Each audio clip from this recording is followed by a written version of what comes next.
This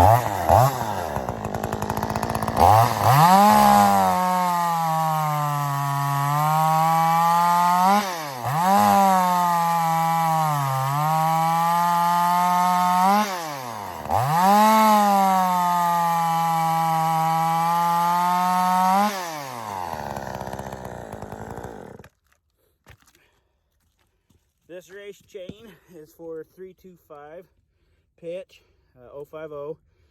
This is a Hitachi 50cc, much underpowered, much of everything underpowered.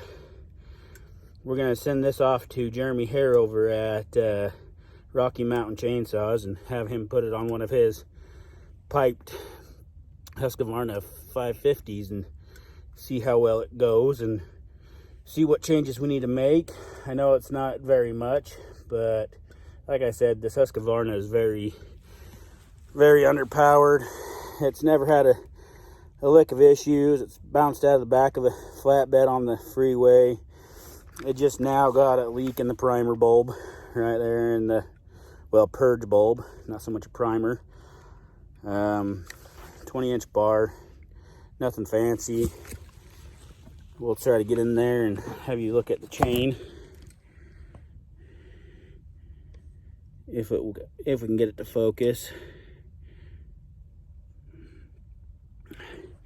Square ground.